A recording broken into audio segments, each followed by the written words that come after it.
Hello friends, मैं हिमांशु थापा एक बार फिर से आपका स्वागत करता हूं पीडब्ल्यू यूपीएससी वाला में। दोस्तों, आज एक मुहिम, एक शुरुआत हो रही है वीकली करंट अफेयर्स के रिवीजन के लिए, और इस सीरीज का नाम है नेत्र सीरीज। नेत्र मतलब current affairs from the eyes of UPSC. तो यहां पर ऐसे क्वेश्चंस हम लोग कवर करने वाले हैं जो कि आपको अपने प्रीलिम्स के पेपर में दिख सकते हैं। तो हमारी टीम की पूरी कोशिश है कि हम ऐसे प्रश्न का डिस्कशन आपके साथ करें जो कि आपको प्रीलिम्स में देखने को मिले। तो दोस्तों, मैं हिमांशु थापा इस सीरीज को आज आपके साथ स्टार्ट कर रहा हूं, और विदाउट वेस्टिंग टाइम हम लोग अपने पहले प्रश्न को देखते हैं। और हमारा पहला प्रश्न आपके सामने आ गया। तो पहला प्रश्न कहता है, which of the following countries are referred as global south sometimes seen in the news. तो ग्लोबल साउथ जो है हम लोग को न्यूज में कई बार देखने को मिल रहा है। इसका रिलेशन, इसका संबंध किससे है? तो यहां पर जब हम ग्लोबल साउथ के बारे में बात करते हैं तो पहला ऑप्शन है आपका developing and less developed countries in Latin America, मतलब कि विकासशील और अल्प विकसित देश जो लैटिन अमेरिका के हैं वो। दूसरा आपका है developing and less developed countries in Asia and Africa. तीसरा ऑप्शन है आपका developing and less developed countries in countries south to Indian Ocean, मतलब कि जो हमारा इंडियन ओशन है, हिंद महासागर, उसके दक्षिण में, उसके साउथ में। और फोर्थ ऑप्शन आपका है developing and less developed countries in Latin America, Asia, Africa and Oceania. तो देखिए यहां पर बात हुई है किसके बारे में? ग्लोबल के बारे में बात हुई है। दो वर्ड्स हैं आपको, और आपको थोड़ा बहुत ट्रिक भी लगाना पड़ता है जब आपको क्वेश्चन नहीं आते हैं। तो सपोज यहां पर साउथ दिया हुआ है और ग्लोबल दिया हुआ है। जब हम बात करते हैं साउथ की तो बात हो रही है इक्वेटर के नीचे की कंट्रीज की, और जब हम ग्लोबली बात कर रहे हैं तो यह किसी पर्टिकुलर ओशियन से रिलेटेड नहीं होगा। यहां पर आपका अंटार्कटिक ओशन भी कवर होगा, पैसिफिक ओशन कवर होगा और इंडियन ओशन कवर होंगे। तो यहां पर वो कंट्रीज होंगी, वो कंट्रीज को हम कवर करेंगे जो कि इक्वेटर के नीचे हैं। एंड इक्वेटर के नीचे आप जानते हैं लैटिन अमेरिकन कंट्रीज आती हैं, एशिया की कुछ कंट्रीज आती हैं, अफ्रीका की कुछ कंट्रीज आती हैं और ओशनिया की कुछ कंट्रीज आती हैं। और आप देखेंगे जितनी भी ये कंट्रीज हैं, या तो वो डेवलपिंग है या वो अंडर डेवलप, आप या कह सकते हैं कि लेस डेवलप्ड हैं। तो ग्लोबल साउथ का मतलब है आपका D option, which is developing and less developed countries in Latin America, Asia, Africa and Oceania. तो यह आपका पहला प्रश्न था। इसके बारे में हम लोग देखते हैं। यह बात आपको यहां पर मैंने बता दी है कि ग्लोबल साउथ क्या रेफर करता है। दूसरा क्वेश्चन आपके सामने आता है, बहुत ही ब्यूटीफुल क्वेश्चन है। Which one of the following is the objective of common but differentiated responsibilities, जिसको CBDR भी आप कहते हैं, sometimes seen in the news. तो इसमें पहला ऑप्शन है आपका A, for addressing global environmental destructions, B, for addressing the issue of rising non-performing assets in Indian banks, C, for addressing global recession, and D, for maintaining global peace। तो दोस्तों मैं बता दूं कि यहां पर इसका आंसर होगा A। जो CBDR है, CBDR, इसका कॉन्सेप्ट जो आया, ये जो स्लोगन आया, ये क्योटो प्रोटोकॉल में आया। और ये स्लोगन इसलिए दिया गया क्योंकि इसका मेन एम जो था वो था ग्रीन हाउस गैस एमिशन को रिड्यूस करना। जो आपका हरित गृह गैस है उसके उत्सर्जन को कम करना, ग्रीन हाउस गैस एमिशन को कम करना। और यहां पर मैं आपको बता दूं कि क्योटो प्रोटोकॉल में यह आया था कॉमन बट डिफरेंशिएटेड रिस्पॉन्सिबिलिटीज। इसको जल्दी से समझ लीजिए। कॉमन मतलब होता है कि ग्रीन हाउस गैस रिडक्शन सबको करना है, under developed countries, developing countries और डेवलप कंट्रीज को, सबको ग्रीन हाउस गैस को कम करना है, एक कॉमन गोल है। बट डिफरेंशिएटेड रिस्पॉन्सिबिलिटीज हैं। यहां पर रिस्पॉन्सिबिलिटीज सबके लिए एक नहीं हो सकती हैं। डेवलप कंट्रीज ने ज्यादा एमिशन करा है तो उसकी रिस्पॉन्सिबिलिटी भी ज्यादा बनती है, और इसीलिए क्योटो प्रोटोकॉल में इस स्लोगन के साथ वो आगे बढ़े। हालांकि क्योटो प्रोटोकॉल सक्सेसफुल नहीं हुआ। तो यहां पर आपका ऑप्शन क्या हो जाएगा? It is for addressing global environmental destruction. ठीक है, आपको यहां पर दे रखा है। चलिए तीसरे क्वेश्चन को हम लोग देखते हैं। Vellar river where recently a crab species, ये क्रैब स्पीशीज जो है बेसिकली आपका एस्चुरीन स्पीशीज है, were found is located in. पहला ऑप्शन है आपका तमिलनाडु, केरल, महाराष्ट्र एंड कर्नाटका। तो आपको मैं बता दूं जो वेल्लार रिवर है, ये वेल्लार रिवर सिचुएटेड है कहां पर? ये सिचुएटेड है तमिलनाडु में। तो आइए इसका आंसर होगा ए, और यहां पर देखते हैं कि वेल्लार रिवर कहां, इसके बारे में कुछ चीजें समझ लेते हैं। तो आपको एक चीज समझनी है कि जो वेल्लार रिवर है, जैसे मैंने बताया कि तमिलनाडु में है, इसका जो ओरिजिन है ये एक हिल है, एक पहाड़ी है जिसको बोलते हैं कलरायन। कल रयन हिल्स से ये निकलती है और ये ईस्टवर्ड फ्लो करती है, ये पूर्व की तरफ बहती है, ईस्टवर्ड फ्लो करती है और बे ऑफ बंगाल में डिस्चार्ज हो जाती है। तो वेलार रिवर का याद रखिएगा कि इसका जो आपका डिस्चार्ज है वो डिस्चार्ज कहां पर है, बे ऑफ बंगाल में है। यहां पर एक एस्चुरिन क्रैब आपको मिलता है, ठीक है, जो कि मैनग्रोव्स में पाया जाता है।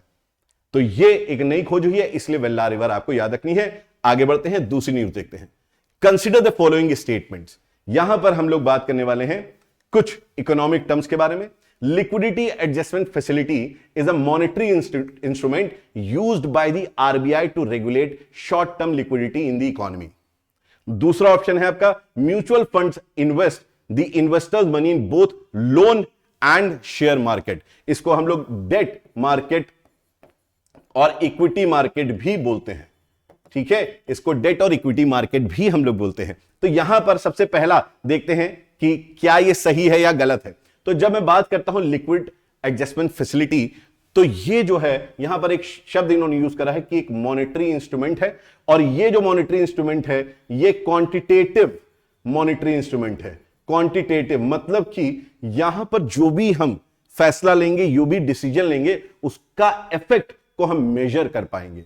एक होता है क्वालिटेटिव मेजरमेंट जो आरबीआई लेती है, उसके इफेक्ट को हम मेजर नहीं कर पाते, और एक होता है आपका क्वांटिटेटिव। इसी में आप देखते हैं कि रेपो रेट और रिवर्स रेपो रेट जैसे इंस्ट्रूमेंट यूज होते हैं जो कि आरबीआई यूज करता है। और ये आरबीआई इसलिए यूज करता है क्योंकि वो कंट्रोल करना चाहता है, किसको कंट्रोल करना चाहता है, इन्फ्लेशन में।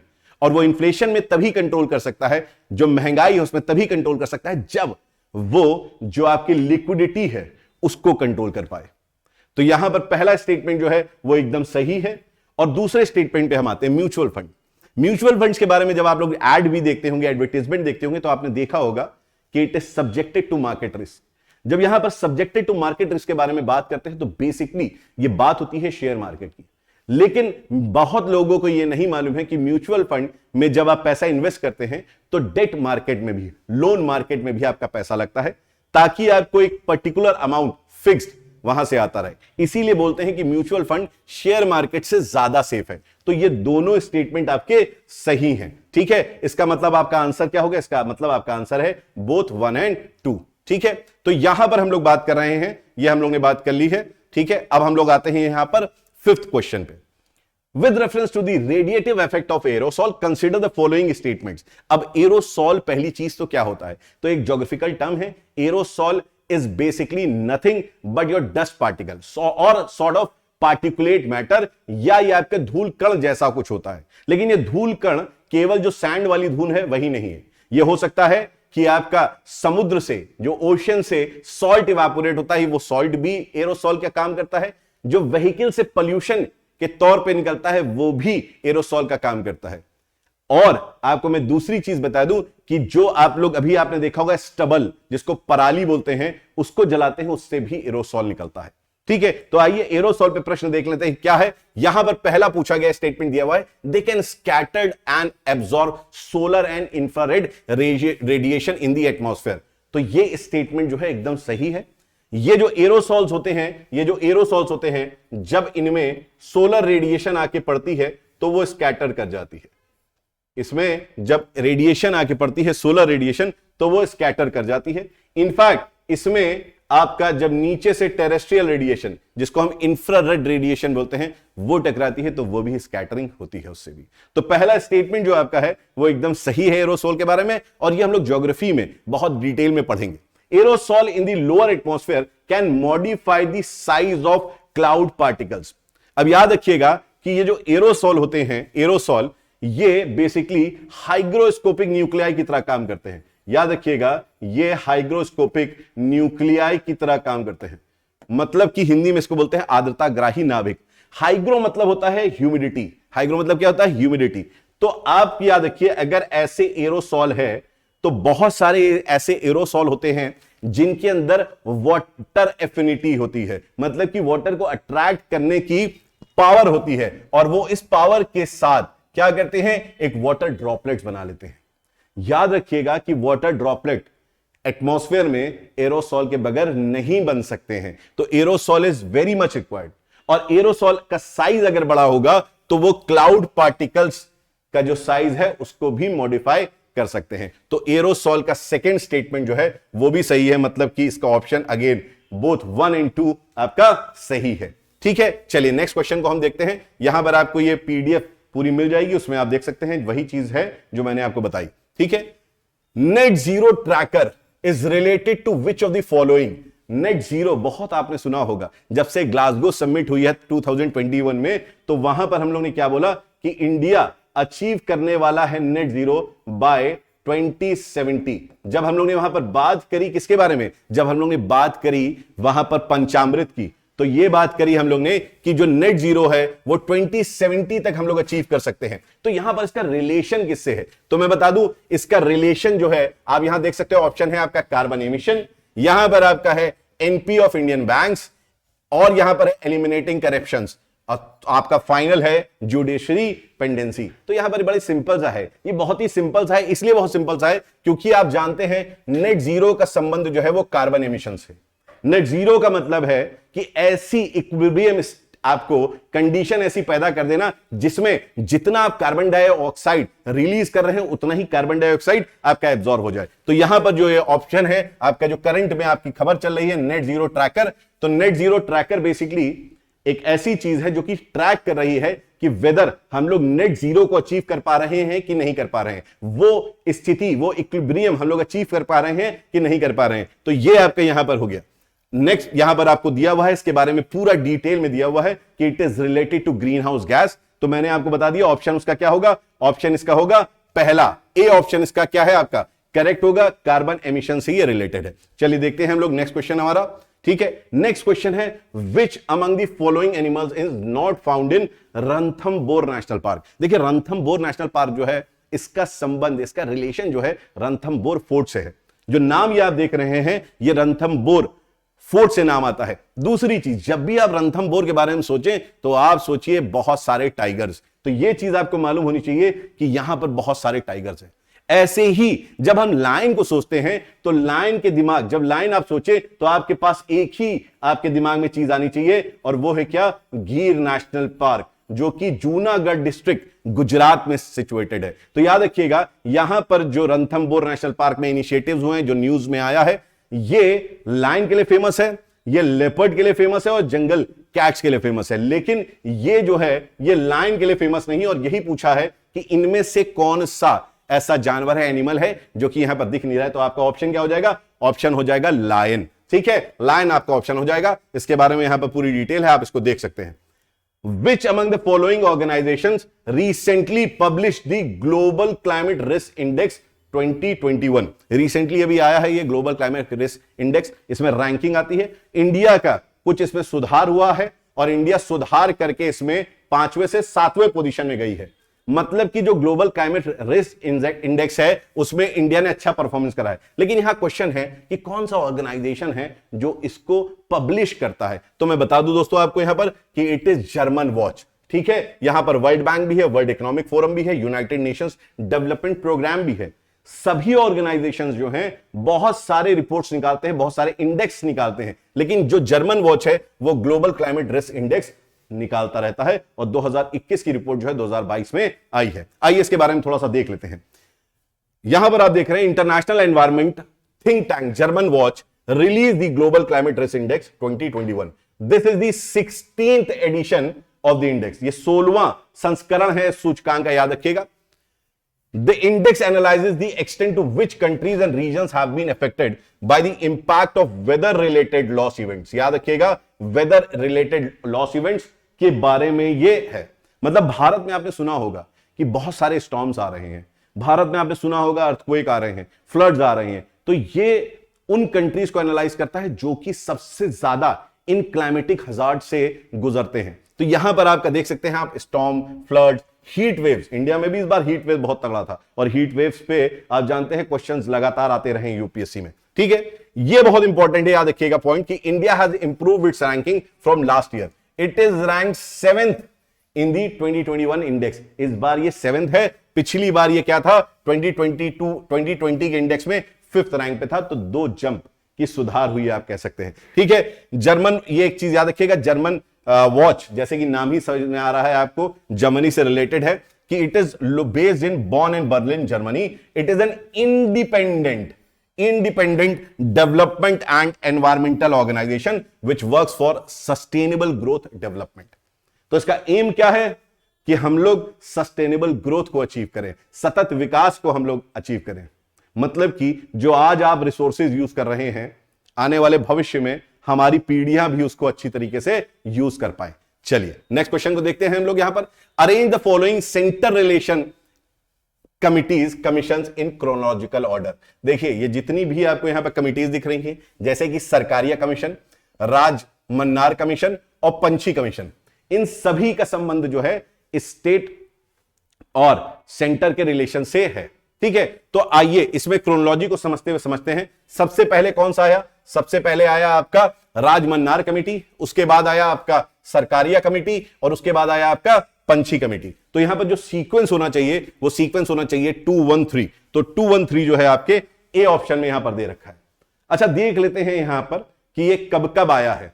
तो देखते हैं हम यहां पर राजमन्नार कमेटी 1969 में आया है और ये तमिलनाडु गवर्नमेंट डीएमके की जब गवर्नमेंट थी उन्होंने 3 मेंबर की कमेटी अपॉइंट करी थी, 3 मेंबर की कमेटी, और उसको जो चेयरमैनशिप करी थी, उसकी अध्यक्षता जो करी थी वो करी थी पीवी राजमन्नार ने। ठीक है, और वो पीवी राजमन्नार ने जो अध्यक्षता करी वो बेसिकली किस बेसिस पे थी? The entire question of centre state relation, to examine the entire question of centre state relation. तो बेसिकली मैंने आपको जैसे बताया कि सेंटर स्टेट कमीशन था, सेंटर स्टेट रिलेशन कमीशन है ये। ठीक है, दूसरा आपका आता है सरकारिया कमीशन, बहुत ही हिट कमीशन है जो कि सेंटर गवर्नमेंट ने 1983 में इंट्रोड्यूस करा, और यहां पर भी 3 मेंबर कमेटी थी, 3 मेंबर कमेटी थी, 3 सदस्य की एक कमेटी थी जिसकी आरएस सरकारिया ने क्या करी थी? अध्यक्षता करी थी, चेयरमैनशिप करी थी। और आरएस सरकारिया कोई नहीं बल्कि रिटायर्ड जज थे सुप्रीम कोर्ट के।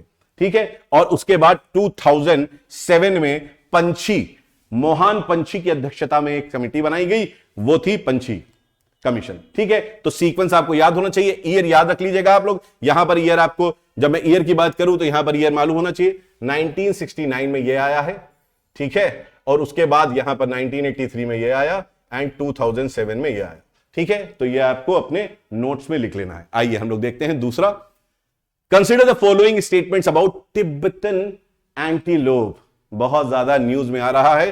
क्यों यह है न्यूज में? क्योंकि जो तिब्बतन एंटीलोप है, ठीक है, वो नियर थ्रेटेंड में आ गया है। तो पहला स्टेटमेंट है it is vulnerable species as per IUCN। नहीं, ये नियर थ्रेटेंड स्पीशीज है, वनरेबल नहीं है, नियर थ्रेटेंड है ये। ठीक है, दूसरा it is hunted for its wool known as shahtoosh. एकदम सही, सहतूश के लिए, सहतूश वूल से शॉल बनती है। ठीक है, जो कि आपको मिलती है किससे? तिब्बतन एंटीलोप से मिलती है। तो इसका मतलब पहला स्टेटमेंट आपका क्या है? गलत है, और दूसरा स्टेटमेंट आपका सही है। इसका मतलब सही ऑप्शन आपका है C2 ओनली। चलिए नेक्स्ट इसको थोड़ा सा देख लेते हैं, इसमें हम लोग बात कर लेते हैं। द चीरू, इसका लोकल नेम है इसका लोकल नेम है chiru. Chiru Tibetan antelope lives at a height of, बहुत ऊंचाई पे रहता है ये, at a height of 3250 to 5500 metres, elevation in high altitude plains and mountain values. तो बेसिकली जो बहुत ऊपर प्लेटूज होते हैं वहां पर, या जो वैलीज होती हैं, जो घाटियां होती हैं माउंटेन की, वहां पर ये रहते हैं। ठीक है, इसमें आपको एक चीज याद रखनी है कि ये नियर थ्रेटेंड है, जैसे मैंने आपको बताया इन IUCN रेड लिस्ट। तो जो IUCN का रेड लिस्ट है उसमें नियर थ्रेटेंड है। इसका मतलब पहला स्टेटमेंट गलत है जो मैंने आपको बात बताई थी। दूसरी चीज आपको एक याद रखनी है, it has been enlisted in the schedule 1 of wildlife protection act 1972। ये भी इंपॉर्टेंट लाइन है जो आपको मालूम होनी चाहिए, याद होनी चाहिए, क्योंकि ऐसे ही क्वेश्चंस आपके आएंगे। और याद रखिएगा बायोडायवर्सिटी में स्पीशीज रिलेटेड क्वेश्चंस आपको प्रीलिम्स में जरूर मिलते हैं। तो याद रखिएगा ये एनलिस्टेड है किसमें? Schedule 1 of wildlife protection act 1972। ठीक है, चलिए अब देखते हैं हम लोग यहां पर। To enhance its protection its prime habitats can be declared as wildlife लाइफ सेंचुरीज। तो जो इनके मुख्य, जहां पर ये रहते थे, आवास थे, जो इनके हैबिटेट थे, उसको वाइल्ड लाइफ सेंचुरी हम लोगों ने क्या करा? डिक्लेयर कर दिया। जैसे कि काराकोरम वाइल्ड लाइफ सेंचुरी, जैसे कि Changthang cold desert wild life sanctuary, ये चीज आपको मालूम होनी चाहिए। दूसरी चीज, chiru for a long time have been hunted for their underfur which is renowned for its renowned for its quality which is traditionally woven into extremely fine fabric to make shahtoosh shawls, to make shahtoosh shawls. मैंने पहले ही बताया था इससे shawls बहुत ही अच्छे बनाए जाते हैं। चलिए नेक्स्ट क्वेश्चन देखते हैं हम लोग। यहां पर है, in the context of history, Nadaprabhu Kempegowda, Nadaprabhu Kempegowda is famously known for. देखिए केम्पेगौड़ा जो व्यक्ति हैं, इन्होंने बेसिकली बैंगलोर सिटी जो है उसको एस्टैब्लिश करा है। ये वही व्यक्ति हैं, जब ये हंटिंग करने जा रहे थे तो हंटिंग करते वक्त इन्होंने डिसाइड करा कि मैं एक टेरिटरी बनाई और डिसाइड करा 4 पिलर्स लगा के अलग अलग जगह पे कि यहां पर वो एक सिटी बनाएंगे, और वो सिटी आज के नाम जो उसका है वो है बेंगलुरु। इसीलिए आपने देखा होगा कि बेंगलुरु का जो एयरपोर्ट है वो इन्हीं के नाम पे है, केम्पेगौड़ा इंटरनेशनल एयरपोर्ट, जिसका अब आप जान रहे हैं कि एक फेज 2 भी है, जिसको मोदी जी ने अभी आपने देखा होगा उसकी ओपनिंग सेरेमनी करी। चलिए, तो केम्पेगौड़ा जो थे वो कौन थे? Kempegowda is known for ensuring a tribal rights movement in the district of Santhal. तो ये तो स्टेटमेंट गलत है, संथाल यहां पर कर्नाटका में कोई मतलब नहीं है, ये स्टेटमेंट गलत है। He was a benevolent king who fought with the Mughals and stop the annexations of Rashtrakuta kingdom, या राष्ट्रकूट किंगडम। अगर यहां पर थोड़ा सा तुम देखो, राष्ट्रकूट और मुगल्स है ना, दोनों के टाइम में बहुत ज्यादा अंतर आपको नजर आता है। ये भी स्टेटमेंट आपका लॉजिकली आप गलत कर सकते हो, ठीक है। He was a famous chieftain of Vijayanagar empire, एकदम सही स्टेटमेंट है। ये जो थे, he was a chieftain of Vijayanagar empire, तो ये चीज आपको मालूम होनी चाहिए। और चौथा ऑप्शन भी आपका गलत है, तो सी ऑप्शन इसका सही होगा। आइए थोड़ी सी बात इनके बारे में जान लेते हैं, जो कि आपके प्रीलिम्स के लिए इंपॉर्टेंट हो सकती है। सबसे पहली चीज कि a bronze statue of Nadaprabhu Kempegowda created to be the founder of Bengaluru will be unveiled soon at the premises of Kempegowda International Airport, जिसको KIA बोलते हैं। यहां पर आप देख सकते हैं, यह है स्टैचू जो कि आपका इंटरनेशनल एयरपोर्ट में लगने वाला है, ठीक है। दूसरी चीज, नादप्रभु केम्पेगौड़ा के बारे में समझ लीजिए। नादप्रभु केम्पेगौड़ा अ 16th century chieftain of Vijayanagara Empire is credited to the founder of Bengal. It is said that he conceived the idea of new city while hunting with his minister and later marked its territory by erecting towers in 4 corners of the proposed city. तो मैंने बोला ना, 4 corner पे, 4 कोनों पे, किनारों पे उसने टावर्स लगा दिए। Kempegowda is also known to have developed around 1000 lakes in the city to cater to drinking and agriculture needs. सोचिए, बड़ा विजनरी आदमी थे। और आप जानते हैं बैंगलोर में जब से आपका SEZ और इंडस्ट्रियलाइजेशन, आपकी बिल्डिंग्स वहां पर आने लगी हैं, तो ये लेक्स बहुत ज्यादा क्या हुए, पाट दिए गए हैं, खत्म कर दिए गए हैं। लेकिन Bengaluru was known for its lake. He was from the dominant agriculture, ये बहुत इंपॉर्टेंट है, he was from the dominant agriculture Vokkaliga community, ठीक है। ये वोक्कालिगा कम्युनिटी है कर्नाटक की, वहां से ये बिलोंग करते थे। आइए देखते हैं हम लोग नेक्स्ट क्वेश्चन को।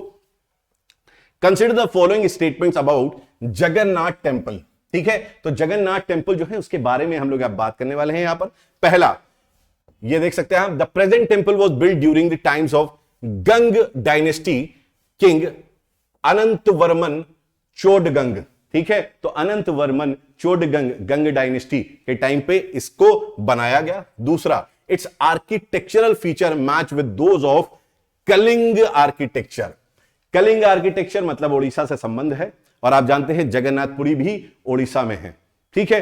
तो यहां पर आप देख सकते हैं कि ये दोनों स्टेटमेंट जो है एकदम सही हैं, और आपका ऑप्शन होगा B, that is both 1 and 2। तो आइए इसको हम लोग देख लेते हैं। यहां पर Jagannath temple is an important Hindu temple. आप जानते हैं कि जब हम बात करते हैं भारत में 4 धाम की, तो एक धाम आपका क्या हो गया, एक धाम द्वारका है जो कि वेस्ट में है, नॉर्थ में आपका बद्रीनाथ टेम्पल है, साउथ में रामेश्वरम है, और ईस्ट में जगन्नाथपुरी है। तो ये 4 धाम हैं जो कि भारत के हैं, और ये बहुत ही इंपॉर्टेंट है, ठीक है। याद रखिएगा, जितने भी आपको 4 धाम मैंने बताए, जो भी आपको मैंने 4 धाम बताए, इनका रिलेशन विष्णु जी से है, लॉर्ड विष्णु से इनका संबंध है। तो यहां पर पुरी का भी संबंध किसका है, जगन्नाथ, जो कि एक विष्णु जी के फॉर्म है, विष्णु जी के फॉर्म है, उनका टेम्पल बना हुआ है, कहां पर, पुरी में बना हुआ है, and it is related to Hinduism. यहां पर याद रखिएगा, क्यों ये न्यूज में है, ये न्यूज में इसलिए है क्योंकि सारे प्रोटोकॉल्स को तोड़ के जो हमारी प्रेसिडेंट है मुर्मू, उन्होंने सारे प्रोटोकॉल्स तोड़े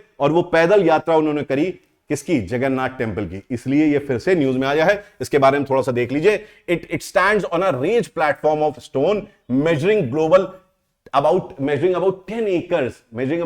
10 एकर्स, ये 10 एकड़ में फैला हुआ है। दूसरा, it is located in the heart of the town and presents an imposing sight, beautiful, बहुत अच्छा लगता है, सेंटर में है एकदम ये, ठीक है। The temple is bounded by 2 compound walls, the outer one is known as Meghanada Prakara, और जो अंदर वाला है the inner one is known as Kurma Prakara या कुर्मा प्रकीर, ठीक है। तो ये 2 शब्द आपको याद रखने होंगे, ये प्रश्न में या आपको क्वेश्चन पेपर में दिख सकता है, ठीक है। यहां पर मेघानद प्रकीर और दूसरा आपका कुर्म प्रकीर आपको याद होगा, ठीक है। दूसरी चीज, the temple structure is full of excellent carvings and lovely pieces of sculptures and is a fine specimen of Kalinga style of architecture. The present temple is built during the times of Gang dynasty king Anantvarman Chodgang. ठीक है, तो यहां पर आपने ये question को देख लिया। आइए नेक्स्ट क्वेश्चन करते हैं। Consider the following statements about east Asia summit. यहां पर हम लोग बात कर रहे हैं किसके बारे में? ईस्ट एशिया समिट के बारे में बात कर रहे हैं। Both India and USA are part of the summit, तो ये बात सही है, इंडिया और यूएसए इस समिट का पार्ट है। दूसरी चीज, 17th East Asia Summit will be held in Phnom Penh in Cambodia, Cambodia की कैपिटल है नोमपेन, वहां पर ये हो रहा है। और तीसरा स्टेटमेंट है, the chair positioning is rotated among the 18 members of the summit. यहां पर गड़बड़ी हो गई है, यहां पर आपको वो पकड़ रहा है। याद रखिएगा, जो चेयरमैनशिप है वो आसियान कंट्रीज जो है, आसियान कंट्रीज, ठीक है, ये केवल और केवल आसियान मेंबर्स जो हैं उनके बीच में ही ये रहती है। तो जो चेयर पोजीशन है वो आसियान में ही रहता है। तो ये बहुत इंपॉर्टेंट चीज है जिसको आपको नोट करना है, ठीक है। तो इसको देख लेते हैं, इसके बारे में थोड़ा सा हम लोग पढ़ लेते हैं, ठीक है। तो यहां पर देखिए, statement were is correct. The east Asia summit process was initiated in the year 2005 with the convening of the first East Asia Summit in Kuala Lumpur Malaysia. तो ये आपका एक फैक्ट हो गया, 2005 और कोलालमपुर मलेशिया आपके दिमाग में होना चाहिए। दूसरी चीज, at its inception the east Asia summit comprise 16 participating countries, namely ASEAN members, इसके अलावा आसियान आपके 10 मेंबर्स हो गए, उसके अलावा Australia, China, India, Japan, New Zealand and the Republic of Korea. तो ये 16 हो गए, 10 + 6 हो गए आपके, ठीक है। United Nations and Russia joined at the 6th East Asia Summit in Bali in November 2011। तो 2011 में यूएसए और रशियन फेडरेशन ने भी इसमें ज्वाइन कर लिया और कुल मिला के 18 पार्टिसिपेटिंग मेंबर्स अब इसके हो गए हैं। लेकिन मैंने आपको जैसे बताया कि यहां पर ASEAN lead the forum and the chair position rotates between ASEAN member states only, ठीक है। इसलिए थर्ड स्टेटमेंट भी आपका गलत है, ठीक है। और दूसरा second statement, 17th East Asia Summit will be held in Phnom Penh in Cambodia, ठीक है। तो इसका आंसर मतलब हो गया क्या? 2 स्टेटमेंट आपके सही और तीसरा स्टेटमेंट आपका गलत, मतलब 1 and 2 ओनली, मतलब ए आंसर आपका करेक्ट होगा। आइए नेक्स्ट क्वेश्चन को जल्दी से देखते हैं हम लोग। नेक्स्ट क्वेश्चन, यहां पर आपको पीपीटीज में सारी चीजें मिल जाएंगी। The phrase loss and damage recently seen in the news represent, जो लॉस एंड डैमेज बार बार न्यूज़पेपर में आया है, कई सारे न्यूज़पेपर में आया है, उसका संबंध किससे है, उसका रिलेशन किससे है, आइए देखते हैं। ए यहां पर है, the loss and damage done while transmitting electricity from discoms, क्या लॉस एंड डैमेज इसका है संबंध? या बी ऑप्शन है, loss and damage incurred as part of depreciation over a duration of time, तो यहां पर इकोनॉमिक संबंध इसका है। या यहां पर है, it is arising from the adverse effects of climate change including ocean acidification, या आपका यहां पर डी ऑप्शन है, damages incurred in urban cities due to over population. तो ये बड़ा इंटरेस्टिंग क्वेश्चन है और याद रखिएगा इसका संबंध, इसका रिलेशन जो है, इसका रिलेशन है क्लाइमेट चेंज से होने वाले एडवर्स इफेक्ट्स का, मतलब कि इसमें सी ऑप्शन जो है वो सही होगा। तो रिसेंटली इसमें क्या क्या हुआ है थोड़ा सा पढ़ लेते हैं। Loss and damage arriving from the adverse effect of climate change can include those related to extreme weather events but also show slow onset events, मतलब कि यहां पर एक्सट्रीम वेदर कंडीशंस जो हो जाती हैं उससे लॉस तो आता ही है, लॉस एंड डैमेज होता है, लेकिन कुछ स्लो मूवमेंट्स भी हो रहे हैं, कुछ स्लो लॉसेस भी हो रहे हैं, जैसे ओशन एसिडिफिकेशन। हमारा ओशन जो है उसमें उसका एसिडिफिकेशन हो रहा है, ठीक है। दूसरी चीज ग्लेशियल रिट्रीट, तो हमारे जो ग्लेशियर्स हैं, जो हमारे हिमनद जिसको बोलते हैं ग्लेशियर्स, वो पीछे खिंच रहे हैं, मतलब कि पिघल पिघल के मेल्ट हो रहे हैं वो, ठीक है। तीसरा, it is related to impacts and it is also related to salinization, तो जो आपका सैलिनाइजेशन है ओशन का वो ज्यादा हो रहा है, जो आपके लेक्स हैं वो उसकी सैलिनिटी बढ़ रही है। दूसरा, land and forest degradation, loss of biodiversity and desertification, तो मतलब ऐसे जो स्लो आप कह सकते हैं ऑनसेट इवेंट्स होते हैं वो भी किस में आ रहे हैं, वो भी आ रहे हैं लॉस एंड डैमेज में। तो लॉस एंड डैमेज बेसिकली क्या है, ये लॉस एंड डैमेज जो है adverse effect of climate change है। चलिए अब देखते हैं हम लोग यहां पर, ये आप रीजन बहुत न्यूज में सुन रहे हैं, खिरसन रीजन। जो ये खिरसन रीजन है ये आपको न्यूज में बहुत ज्यादा दिख रहा है। ये कहां पर है, यूक्रेन में, इजिप्ट में, थाईलैंड में या उज्बेकिस्तान में। तो यार रिसेंटली तुम्हें बार बार जो चीजें मिल रही हैं न्यूज में, जो बार बार चीजें मिल रही हैं, वो न्यूज में चीज कहां से आएगी, तुम्हारा यूक्रेन और रशिया वॉर हो रहा है, ठीक है। यहां पर रशिया ने डिक्लेयर करा है कि वो विड्रॉ कर रहे हैं खिरसन रीजन से। ये जो खिरसन रीजन है, ये खिरसन रीजन के बारे में हम लोग थोड़ा सा देख लेते हैं। यहां पर Kherson is a port city of Ukraine that serves as the administrative centre of Kherson oblast. Geographically Kherson is a strategic location for Russia and Ukraine, situated in the northwest of the Dnipro River.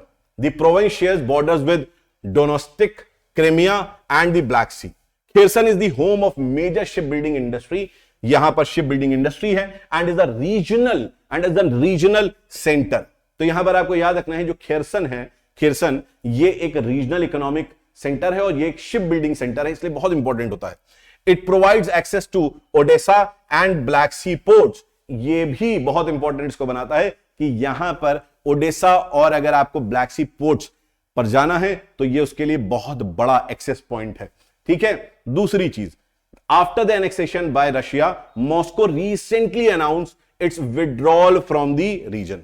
तो जो हमारा यहां पर हम लोग इसको देख लेते हैं, यहां पर आप देख सकते हैं रशियाज विड्रॉल फ्रॉम खिरसन, ये न्यूज में आपके रहा है। और इस पे अगर हम लोग थोड़ा सा ध्यान दें तो यहां पर आप देख रहे हैं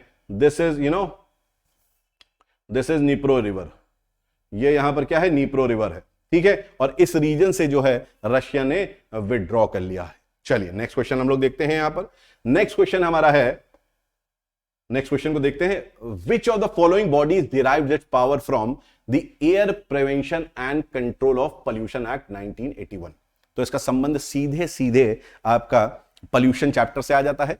यहां पर देखिए, आप देखिए central pollution control board, state pollution control board और जो आपके बोर्ड्स हैं यूनियन टेरिटरी के which is controlled by centre, ये सभी के सभी they derive their power from the air prevention and control of pollution act 1981। इसका मतलब इसमें जो आंसर है वो आंसर हो जाएगा आपका डी। चलिए इसके बारे में थोड़ी सी बात कर लेते हैं, थोड़ा सा इसको समझ लेते हैं।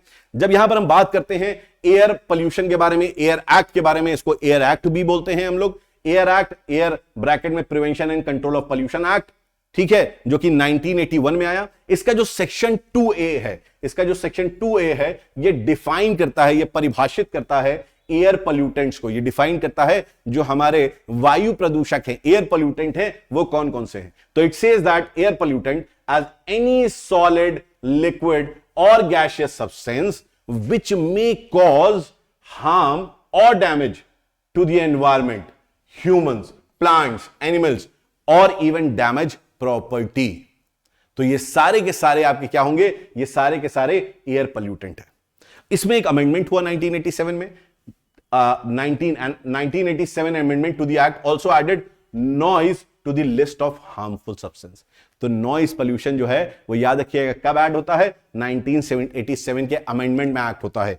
एयर एक्ट के 1987 के अमेंडमेंट में एक्ट होता है। नॉइज के बारे में बात करिए। The air act define air pollution as the presence of any dangerous pollutant that makes the air unbreathable. ठीक है, आप वो सारे पोल्यूटेंट्स हैं जो कि आपको सांस लेने में दिक्कत पैदा करते हैं। Section 2G of the act also set up the centre pollution control board, जिसको बोलते हैं CPCB, सेक्शन 2G इस एक्ट का क्या करता है, सेट करता है किसको, सेंट्रल पोल्यूशन कंट्रोल बोर्ड को, जो हमारे क्वेश्चन में पूछा गया है, whose power extended to the whole of India to carry out the directives of CPCB.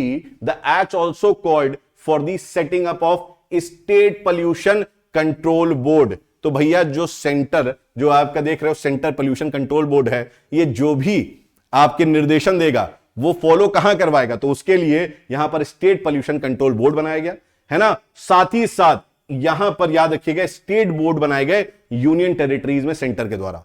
ठीक है, ये सभी जो हैं, मतलब कि जो हम लोग ने अभी ये 4 के बारे में बात करी, ये तीनों के तीनों जो बात करी, ये आपके अपनी पावर डिराइव करते हैं कहां से, ये पावर डिराइव करते हैं air prevention and control of pollution act 1981 से. ठीक है, ये न्यूज में क्यों था, ये न्यूज में था क्योंकि आपका एक आर्टिकल आया था, the grey in the air, और यहां पर बताया गया था कि केवल और केवल स्टबल जो हम लोग जला रहे हैं उससे पोल्यूशन नहीं हो रहा है, जो हमारे रोड्स के डस्ट हैं, जो फ्लाई ऐश है, वो भी रिस्पॉन्सिबल है बहुत ज्यादा एयर पोल्यूशन के लिए. तो ये पूरा आर्टिकल उसी पे है. ठीक है, operation Barkhane often seen in the news is related to, देखिए याद रखिएगा ये जो है, ये ज्योग्राफिकल टर्म है Barkhane. Barkhane is what, crescent shape sand dunes. ठीक है, तो क्रिसेंट शेप सैंड ड्यून्स जो होते हैं उनको हम बरखान्स बोलते हैं. तो ये आपको रेतीली जगह में मिलेंगे, सबसे पहली तो चीज है. ठीक है, अब आपका क्वेश्चन अगर आता है ऑपरेशन बरखान, तो आप सोचेंगे क्या इसका कोई ज्योग्राफी से या एनवायरमेंट से संबंध है, तो आइए देखते हैं है कि नहीं है. पहला, fighting climate changes in the Pacific region. Second, counterfeit currency operation launch recently.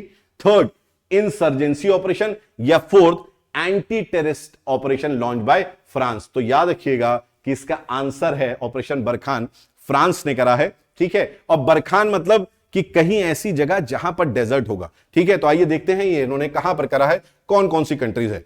और operation barchan is an ongoing anti insurgent operation started on August 1st, 2014, which is led by French military against Islamist group in Africa's Sahel region. हम लोग अभी next question में देखेंगे Sahel reason कौन सा है basically. ठीक है, इट कंसिस्ट ऑफ अ रफली 5,000 strong French force which is permanently headquartered in the, देखो यहां पर, and N'Djamena, the capital of Chad. ठीक है, कैपिटल ऑफ चाड जो है, चाड में इन्होंने 5,000 की ताकत से अपनी फोर्स लगा रखी है. ठीक है, the operation is led in cooperation with 5 countries, all former French colonies that span the Sahel. तो यहां पर आपको कुछ 5 कंट्रीज हैं, जैसे कि आपको नाम याद रखना है, देखो ये नाम याद रखना है, बुर्किना फासो, चाड, माली, मॉरिटानिया और नाइजर. बुर्किना फासो, चाड, माली, मॉरिटानिया और नाइजर, ये आपको याद रखना है. These countries are collectively referred to as G5 Sahel. इस पे भी क्वेश्चन आ सकता है, G5 सहेल. ठीक है, इस पे भी क्वेश्चन आ सकता है. The operation is named after a crescent shape dune in the Sahara desert. ठीक है, तो ये सारी कंट्री जो हैं सहारा डेजर्ट में पड़ रही हैं. The French military initially intervened in Mali in earlier 2013 as a part of operation Serval, which successfully regained the northern half of the country from Islamist group. ठीक है, तो यहां पर ऑपरेशन बरखान इसके बाद चालू होता है, इसके बारे में सारी इंफॉर्मेशन है, आप यहां पर इसको देख सकते हैं. Which of the following countries are not covered in the Sahel region. ठीक है, तो यहां पर माली आता है, सेनेगल आता है, बुर्किना फासो आता है, परंतु यहां पर आप देख रहे हैं डेमोक्रेटिक रिपब्लिक ऑफ कॉन्गो जो कि इक्वेटर पे है. देखो इसमें कॉमन सेंस लगाओ, कभी कदार आपको समझना पड़ेगा कि सहेल जो है, ये सहेल रीजन जो है, बेसिकली सहेल रीजन एक डेजर्ट का रीजन है. ठीक है, ये कैसा रीजन है, ये एक डेजर्टेड रीजन है. और डेजर्टेड रीजन अगर है तो यहां पर आपको एक बहुत बेसिक चीज समझनी पड़ेगी. क्या बेसिक चीज समझनी पड़ेगी कि democratic Republic of Congo equator पे सिचुएटेड है. बेटा कहां पर है, इक्वेटर पे सिचुएटेड है. और इक्वेटर पे सिचुएटेड होने का मतलब समझते हो, विषुवत रेखा पे स्थिति होने का संबंध क्या है. इसका संबंध सिंपल सा है कि यहां पर अच्छी खासी रेनफॉल होगी. इनफैक्ट अगर आप जानते हैं तो कॉन्गो रिवर में आपको क्या मिल जाता है, यहां पर तो आपको एवरग्रीन रेन फॉरेस्ट मिलता है. यहां पर आपको क्या मिलता है, एवरग्रीन रेन फॉरेस्ट आपको यहां पर मिल जाता है. इसका मतलब आपको कॉन्गो तो आपका ऑप्शन हो ही नहीं सकता, इसलिए यही आपका सही आंसर. आइए देखते हैं सहेल में कौन कौन से आपकी कंट्रीज आती हैं. तो यहां पर हम देख सकते हैं सेनेगल आता है सबसे पहले. अगर आप इधर से देखेंगे तो हम लोग we can talk about Senegal. ये सेनेगल आता है. इसके बाद अगर हम देखते हैं तो मॉरिटानिया आता है, इसके बाद अगर आप देखते हैं तो माली का रीजन आता है, इसके बाद आप देखते हैं तो थोड़ा बहुत रीजन अल्जीरिया का, सर्दर्न अल्जीरिया का रीजन आता है, ठीक है। इधर थोड़ा सा देखेंगे तो नॉर्दर्न बुर्किना फासो आता है, यहां पर पूरा नाइजर आता है, थोड़ा पार्ट नाइजीरिया का आता है, यहां पर चाड आपका आता है, चाड कवर होता है, और सूडान कवर होता है। इनफैक्ट एरिट्रिया का भी कुछ पार्ट जो है सहेल रीजन में आता है। जब मैं बात करता हूं सहेल, तो सहेल रीजन इतना इंपॉर्टेंट क्यों है? सहेल रीजन इसलिए इतना इंपॉर्टेंट है क्योंकि इसकी कुछ क्लाइमेटिक स्पेशलिटी है। क्लाइमेटिक स्पेशलिटी ये है कि ये बहुत ही ड्राई रीजन है, लेकिन यहां पर सिवियर यहां पर रेनफॉल भी हो जाता है, ठीक है। और वो जो रेनफॉल होता है दैट इज कन्वेक्शनल रेनफॉल। तो ये फेमस है किसके लिए? कन्वेक्शनल रेनफॉल के लिए फेमस है। और जो कन्वेक्शनल रेनफॉल होती है यहां पर, तो वो फ्लड भी ले आती है, वो याद रखिएगा, फ्लड भी ले आती है, ठीक है। चलिए अब बात करते हैं हम लोग 9 डैश लाइन की। ये भी बहुत न्यूज में रहता है। 9 डैश लाइन क्या है? Which is recently seen. तो पहला ऑप्शन है demarcation of boundaries in South China Sea, दूसरा है zones with high human and animal conflict near national parks, फिर है आपका mutual agreement of the sea boundaries in Indian Ocean, and D है आपका नन ऑफ द अबव। तो इसका answer मैं दोस्तों आपको बता दे रहा हूं कि इसका आंसर है A, that is demarcation of boundaries in South China Sea, ठीक है। यहां पर हम देख लेते हैं, यहां पर जब हम देखते हैं तो आप देखते हैं ये है हमारा South China Sea, this is South China Sea, और ये आप डैश लाइन देख सकते हैं। 9 आपको डैश लाइन ये दिखेंगी, 9 है क्योंकि ये डैश इज, इसलिए 9 डैश लाइन इसको बोलते हैं। यहां पर आपका है स्पार्टली आइलैंड, जो कि एक कंट्रोवर्शियल या कह सकते हो आप डिस्प्यूटेड आइलैंड है, और यहां पर है आपका पैरासल आइलैंड, जो कि अगेन डिस्प्यूटेड आइलैंड है, और ये साउथ चाइना सी में पड़ता है। And it is famous for what? ये ऑयल के लिए फेमस है, और इसीलिए यहां पर सभी जितनी कंट्रीज हैं आसपास की, वो इस पे अपना आधिपत्य जमाना चाहती हैं, इसमें क्या करना चाहती हैं, इसमें यहां पर रूल करना चाहती हैं, कॉन्कर करना चाहती हैं। लेकिन चाइना यार कहां करने देगा, है ना, चाइना कहां करने देगा। तो ये बहुत न्यूज में आपका 9 डैश लाइन रहता है। चलिए नेक्स्ट देखते हैं हम लोग। यहां पर कुछ टेंपल्स दिए हुए हैं और कुछ कंट्रीज दी हुई हैं, ये न्यूज में रही हैं, और इनको आपको मैच करना है। तो यहां पर अगर मैं देखूं, यहां पर अगर हम देखें तो जो आपका प्रोम टेंपल है वो बेसिकली कंबोडिया में है, तो ये एकदम ठीक मैच है।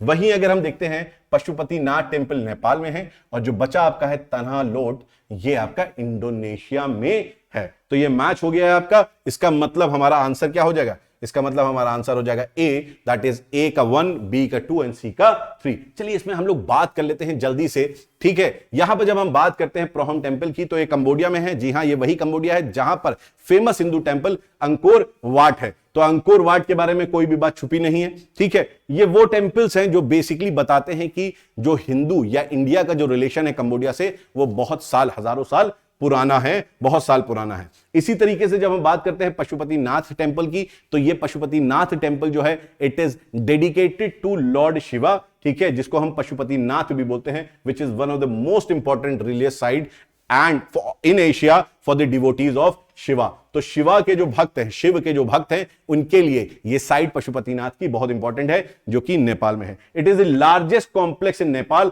And stretches on both sides of Bagmati river, ठीक है। तो ये बागमती वहां रिवर बहती है, ये रिवर आपको याद रखना है कि बागमती रिवर के पास ये सिचुएटेड है, उसके दोनों तरफ सिचुएटेड है, ठीक है। यहां पर आपको याद बता दूं मैं कि यहां पर बुद्धिस्ट और हिंदू दोनों यहां पर आपके डीटीज आते हैं, ठीक है। इसके साथ ही साथ आपको एक चीज और इंपॉर्टेंट है याद रखनी कि ये वर्ल्ड हेरिटेज साइट का पार्ट है 1979 में, ये आपका वर्ल्ड हेरिटेज हो चुका था, ठीक है। अब हम बात करते हैं तन्हा लोट के बारे में। तो तन्हा लोट टेंपल जो कि इंडोनेशिया में है, ये बहुत ही फेमस है। ये भी एक एंशिएंट हिंदू टेंपल है which is dedicated to the gods of sea. याद रखिएगा, ये सी के जो गॉड्स हुए, समुद्र के जो आपके देवता हुए, उनको उनसे संबंधित है, ठीक है। चलिए नेक्स्ट क्वेश्चन देखते हैं। यहां पर स्टेट ऑफ डोवर, ठीक है। State of Dover often seen in news, ये बहुत बार न्यूज में आ रहा है कि स्टेट ऑफ डोवर कहां पर है, ठीक है। तो स्टेट ऑफ डोवर जो है, ये स्टेट ऑफ डोवर कहां पर है आपका, ये याद रखिएगा कि ये कनेक्ट कर रहा है नॉर्थ सी को इंग्लिश चैनल के साथ। यहां पर बहुत सारे ऑप्शन आपको दिख रहे हैं,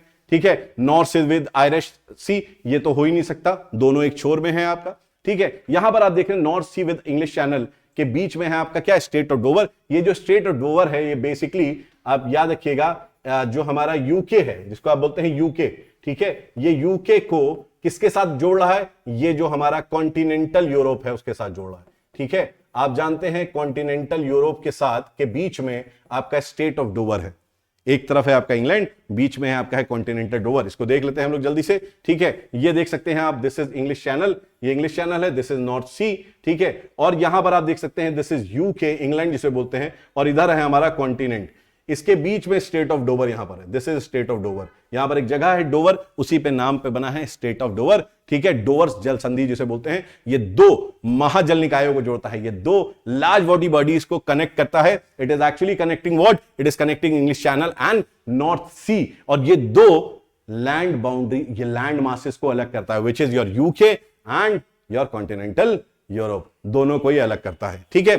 चलिए, अच्छा, इसके साथ एक चीज और मैं आपको बता दूं यहां पर कि जब हम बात करते हैं यहां पर ब्लैक सी और मरमरा सी की, ब्लैक सी और मरमरा सी की, जो कि बहुत न्यूज में रहा है, तो याद रखिएगा यहां पर बॉस्पोरस स्टेट है जो कि इसको कनेक्ट करता है, ब्लैक सी और मरमरा सी को कनेक्ट करता है, ठीक है। चलिए नेक्स्ट क्वेश्चन को देखते हैं हम लोग जल्दी से।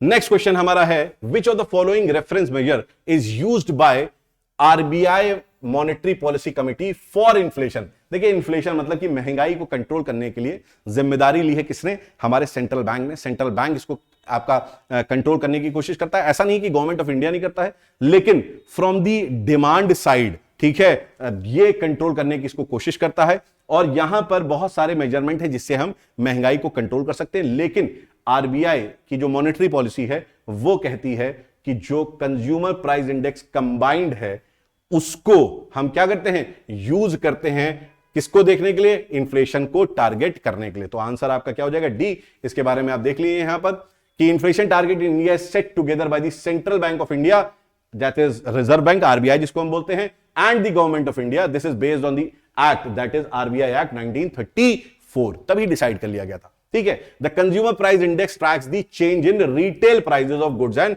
सर्विसेज। तो कंज्यूमर प्राइस इंडेक्स होता क्या है, ये बेसिकली आप सब जानते हैं, जो भी थोड़ी बहुत पढ़ाई कर रहा होगा वो जानता है कि जो गुड्स एंड सर्विसेज के रिटेल दामों में फर्क आता है, प्राइसेस में फर्क आता है, उसको ये ट्रैक करता है, मॉनिटर करता है। ये वो गुड्स एंड सर्विसेज हैं जो आप डेली कंज्यूम करते हैं, है ना, जैसे साबुन, शैम्पू, खाने के लिए दाल, चावल, ये आपके क्या हो गए, आपके गुड्स हो गए, सर्विसेज। आप जैसे होटल में जा रहे हैं, रेस्टोरेंट में जा रहे हैं, ये सब सर्विसेज हो गए। तो सीपीआई इंडेक्स, सीपीआई जो है कंज्यूमर प्राइस इंडेक्स, ऐसे गुड्स एंड सर्विसेज के रिटेल प्राइसेस को ट्रैक करता है, ठीक है। Inflation rate will be based on the final combined consumer price index, CPI, ठीक है, जिसका बेस ईयर 2010 रखा गया है। जिसका बेस ईयर क्या है, 2010। हम 2010 के आधार वर्ष मानते हुए उसको बेस ईयर मानते हुए हम सारी जितनी भी महंगाई दर है उसको कैलकुलेट करते हैं बेसिकली, ठीक है। यहां पर मैं बता दूं, the final combined CPI will be used as reference CPI with a lag of 3 months for example. अच्छा, कहने का मतलब यह है, यहां पर आपको मैं बता दे रहा हूं कि जब हम लोग सीपीआई कंबाइंड के बारे में बात करते हैं तो सीपीआई कंबाइंड में याद रखिएगा कि हम लोग हमेशा जो इन्फ्लेशन बताते हैं उसमें 3 महीने का अंतर होता है। भाई तुम ऐसे नहीं बता सकते हो ना आज कितना होने वाला है, नहीं बता सकते हो, तो क्या करा जाता है, 3 महीने का डेटा लिया जाता है। जैसे सितंबर में हमने डेटा लिया तो उसकी रिपोर्ट कब आएगी, उसकी रिपोर्ट आएगी दिसंबर में आएगी। तो 3 महीने का इसमें लैग होता है, 3 महीने का अंतर होता है। दूसरी चीज, अब यहां पर एक चीज समझ लीजिएगा, क्या आपको समझना है, यहां पर समझना यह है कि to control the price rise the central in 2016 इन्होंने डिसाइड करा कि इन्फ्लेशन को हम एक टारगेट सेट करते हैं, और इन्फ्लेशन का टारगेट सेट हुआ 4%। कितना, 4% इन्फ्लेशन का टारगेट। महंगाई कितनी होनी चाहिए भाई, 4% से ज्यादा महंगाई नहीं होनी चाहिए। मतलब कि अगर कोई 1 किलो चावल 100 रुपए में आज बिक रहा है तो अगले साल वो 104 रुपए में बिकना चाहिए, इससे ज्यादा महंगा नहीं होना चाहिए, ठीक है। हाँ, इसमें मार्जिन जरूर रखा गया है कि हो सकता है कि 2% का मार्जिन मान सकते हैं, 102 रुपए का भी हो सकता है चावल, अगले साल 106 रुपए का भी हो सकता है। अगर इस रेंज में हम लोग खेल रहे हैं, 4% प्लस टू माइनस की रेंज में खेल रहे हैं, तो हम लोग बहुत अच्छा टारगेट अचीव कर रहे हैं, हमारी कंट्री की ग्रोथ भी बहुत अच्छी होगी, ठीक है। ये 2016 में डिसाइड हुआ। 24वां क्वेश्चन आपका सामने है, which of the following best describe the exercise Sea Vigil. तो ये अभी एक्सरसाइज एक हुई है सी विजिल, ठीक है। तो इसके संबंध में आपका प्रश्न पूछा गया है, तो आइए आंसर करने की कोशिश करते हैं। पहला यहां पर आपका ऑप्शन क्या दिया गया है कि it is a maritime exercise between US navy and Indian navy. दूसरा ऑप्शन है it is an exercise which is performed for anti piracy every year in Indian ocean. Piracy को रोकने के लिए, पायरेट्स को रोकने के लिए, है ना, जिसको समुद्री लुटेरे बोलते हैं, उनको रोकने के लिए। दूसरा आपका है it is a it is a biennial exercise coordinated with Indian navy and other maritime communities. और चौथा ऑप्शन है नन ऑफ द अबव। याद रखिएगा ये एक्सरसाइज जो है इसका आंसर है सी, क्योंकि यहां पर आपको मैं बता दूं, थोड़ा सा आप यहां पर समझ लीजिएगा कि it is being coordinated by Indian navy and involves all the 13 coastal states and union territory along with fishing and coastal communities and other maritime stakeholders। मतलब कि ये जो एक्सरसाइज करी गई है, ये एक्सरसाइज वहां की कम्युनिटीज, जो हमारे कोस्टल कम्युनिटीज हैं उनको भी लेके करी गई है, जो हमारे वहां कोस्टल स्टेट्स हैं उनके राज्य सरकारों को लेके भी करी गई है। तो जितने भी स्टेक होल्डर्स हैं सबको लेके सी विजिल नामक एक्सरसाइज करी गई है। सी विजिल एक्सरसाइज जो है ये बहुत ही इंपॉर्टेंट एक्सरसाइज है। इसका ज्योग्राफिकल एक्सटेंट अगर आप देखेंगे कि ये कहां कहां पर हुई है एक्सरसाइज, तो मैं बता दूं जितने भी हमारे कोस्टल स्टेट्स हैं उनमें तो ये हुई है, प्लस इसके अलावा इसका स्ट्रेच एक्सक्लूसिव इकोनॉमिक जोन तक है। मतलब कि कहने का मतलब मेरा यह है कि अगर इस तरीके से हमारी बाउंड्री है सपोज, तो ये हमारी क्या है, ये कोस्टल बाउंड्रीज है, यहां से 200 नॉटिकल माइल्स तक भी हमारा 200 नॉटिकल माइल्स तक क्या होता है, एक्सक्लूसिव इकोनॉमिक जोन होता है। ठीक है, यहां तक भी हमने इस एक्सरसाइज को करा है। ठीक है, इसमें अगर हम लोग बात करें कि यहां पर जो एक कंडक्ट हुआ है तो इसमें कौन कौन सी मिनिस्ट्रीज इन्वॉल्व है, तो होम मिनिस्ट्री इन्वॉल्व है, डिफेंस इन्वॉल्व है, मतलब होम अफेयर इन्वॉल्व है, डिफेंस है, शिपिंग है, पेट्रोलियम एंड नेचुरल गैस है, फिशरीज है, कस्टम्स है, स्टेट गवर्नमेंट्स हैं और भी अदर नेशनल एजेंसी जो भी स्टेक होल्डर्स हैं सभी इस एक्सरसाइज में इन्वॉल्व थी। ठीक है, इसका मेन ऑब्जेक्टिव क्या था, इसका मेन ऑब्जेक्टिव था to conduct a security exercise at national level aimed to serve a larger purpose. तो ये जो आपका है इंटरनल सिक्योरिटी को मजबूत करने के लिए एक्सरसाइज करी गई है। It provides an opportunity to access the preparedness in the domain of maritime security and coastal defense। तो हम लोग बेसिकली ये भी एक हम लोग अपने आप को प्रिपेयर करना चाहते हैं कि अगर खुदा ना खास्ता कोई ऐसी चीज हो जाए, कोस्ट में कोई अटैक हो जाए, तो हम कितने रेडी हैं। तो इसके लिए भी ये यहां पर था। आइए नेक्स्ट क्वेश्चन देखते हैं। Which of the following country sea bodies doesn't border Iran. अच्छा, ये एक आप ईरान न्यूज में रहता है, बार बार न्यूज में रहता है, आप देख रहे हैं। ईरान में आपने सुना होगा कि वहां पर बहुत सारा रिवोल्ट हो रहा है क्योंकि वहां पर एक महिला मर गई कस्टडी में पुलिस की, राइट। तो बहुत सारा रिवोल्ट है, तो ईरान न्यूज में है। तो ईरान के बारे में अगर देखें तो कौन कौन सी ऐसी कंट्रीज हैं जो कि ईरान को टच नहीं करती हैं। अगर आप ईरान को देखेंगे तो ईरान इराक टच करता है, कैस्पियन सी टच करता है, तुर्कमेनिस्तान टच करता है। यहां पर है ऑप्शन आपका क्या, सऊदी अरेबिया। सऊदी अरेबिया जो है वो ईरान से टच नहीं करता है। ये मैप में देख लेते हैं, यहां आप देख सकते हैं इसके बीच में है पर्शियन गल्फ। यहां पर आप देख सकते हैं इधर एक तरफ है आपका ईरान, एक तरफ है आपका ईरान, इस तरफ ईरान, और ये है आपका सऊदी अरब, और बीच में क्या है, पर्शियन गल्फ है आपका। ठीक है, इराक यहां पर टच कर रहा है, यहां पर इराक टच कर रहा है, सऊदी अरेबिया टच नहीं कर रहा है। यहां पर आप देख सकते हैं ऊपर की तरफ आपका कैस्पियन सी है, ये टच कर रहा है, तुर्कमेनिस्तान टच कर रहा है, अफगानिस्तान टच कर रहा है, राइट। तो यहां पर आप देख सकते हैं ये सारी, इनफैक्ट टर्की जो है, टर्की भी इससे टच करता है। ठीक, तो ये थोड़ा सा मैपिंग एक्सरसाइज है, इसको आप देख लीजिएगा। अब बहुत इंपॉर्टेंट क्वेश्चन, बार बार ये क्वेश्चन पूछा जाता है, कुछ ना कुछ घुमा फिरा के क्वेश्चन पूछा जाता है। Consider the following indicators used in measurement of human development index. तो यहां पर जो क्वेश्चन है वो ह्यूमन डेवलपमेंट इंडेक्स में क्वेश्चन है। ठीक है, तो यहां पर पहला दिया हुआ है लाइफ एक्सपेक्टेंसी एट बर्थ। ठीक है, इंडिकेटर्स के बारे में बात हो रही है यहां पर। ठीक है, life expectancy at birth, expected years of schooling, mean years of schooling, gross national income per capita. तो ये चारों जो हैं, याद रखिएगा, ये चारों आपके इंडिकेटर्स में आते हैं। इसका मतलब इसका डी ऑप्शन सही होगा। याद रखिएगा, जब हम बात करते हैं ह्यूमन डेवलपमेंट इंडेक्स की, तो ह्यूमन डेवलपमेंट इंडेक्स जो है ये 3 डायमेंशंस के साथ आपके आता है। ठीक है, यहां पर अगर हम लोग बात करें इन डायमेंशंस के बारे में, अगर हम लोग यहां पर बात करें तो आपको पता चल जाएगा कि 3 डायमेंशंस हैं। एक आपका डायमेंशन है a healthy and long and healthy life, दूसरा डायमेंशन है बीइंग नॉलेजेबल, एंड तीसरा डायमेंशन है डिसेंट स्टैंडर्ड ऑफ लिविंग। तो ये 3 चीजों को देखता है कि मानव विकास हो रहा है कि नहीं हो रहा है। ये इन 3 डायमेंशन से पता चलता है कि आप एक स्वस्थ और लंबा जीवन व्यतीत कर रहे हैं कि नहीं। दूसरा कि आप नॉलेजेबल हैं कि नहीं है, ज्ञानी है कि नहीं है, लिटरेसी रेट लिटरेट हैं आप कि नहीं है। और तीसरा क्या है कि डिसेंट स्टैंडर्ड ऑफ लिविंग, ठीक है, कि जो जीवन स्तर है वो आपका अच्छा है कि नहीं है। इन 3 डायमेंशन पे काम करते हैं और इन 3 डायमेंशन के नीचे फर्दर आते हैं क्या आपके, इन्हीं 3 डायमेंशंस के नीचे फर्दर आपके इंडिकेटर्स आते हैं, जिसमें आप यहां पर देख सकते हैं कि एक इंडिकेटर है आपका क्या, एक इंडिकेटर है आपका long and healthy life, decent standard of living, access to knowledge. जब हम बात करते हैं तो यहां पर 2 आपके इंडिकेटर्स आते हैं, मीन ईयर ऑफ स्कूलिंग कितनी हुई है और एक्सपेक्टेड ईयर्स ऑफ स्कूलिंग कितनी हो सकती है। ठीक है, याद रखिएगा यहां पर इंडिया की जो रैंक है वो 132 है इस समय, लेटेस्ट 191 में, जो कि ड्रॉप हुई है। ठीक है, मतलब कि हम फिसड्डी हुए हैं, डिक्लाइन हुआ है हमारे स्कोर में। ठीक है, चलिए नेक्स्ट क्वेश्चन हम देखते हैं। यहां पर नेक्स्ट क्वेश्चन यहां पर बात कर रहा है रिवोल्ट्स के बारे में। ठीक है, कुछ आपके बार बार आपके रिवोल्ट्स हुए, ट्राइबल रिवोल्ट्स हुए। ठीक है, और वो ट्राइबल रिवोल्ट्स की कोई ना कोई एनिवर्सरी पड़ती है और कुछ ना कुछ वहां पर मूर्ति लगती है। तो ये सारे रिवोल्ट्स आपके सामने हैं जो कि न्यूज में आए हैं। एक रिवोल्ट है आपका Munda revolt, Ramosi uprising, Paika rebellion और कोल्ट रिवोल्ट। ठीक है, और दूसरे टाइम पे दिया हुआ है, दूसरे समय आपके सामने दिया हुआ है इसके ट्राइबल लीडर्स कौन कौन से लीडर्स हैं जो कि बेसिकली इसके लिए रिस्पॉन्सिबल है। तो यहां पर अगर हम लोग मैच करें तो क्लियरली हमको सबसे पहला मैच मिल जाता है क्या, बिरसा मुंडा का मैच मिल जाता है। बिरसा मुंडा वो व्यक्ति हैं जिन्होंने मुंडा रिवोल्ट करा है। ठीक है, ये बहुत ही इंपॉर्टेंट है। चलिए इसके बारे में थोड़ा सा देख लेते हैं। अगर हम बात करें बिरसा मुंडा के बारे में तो बिरसा मुंडा का जो मूवमेंट है उसको उन्होंने उलगुलन भी कहा था या उसको द ग्रेट टुमुल्ट भी कहा जाता है। ये जो रिवोल्ट है, his struggle against the exploitation and discrimination against the tribals led to a big hit against the British government in the form of Chota Nagpur tenancy act being passed in 1908।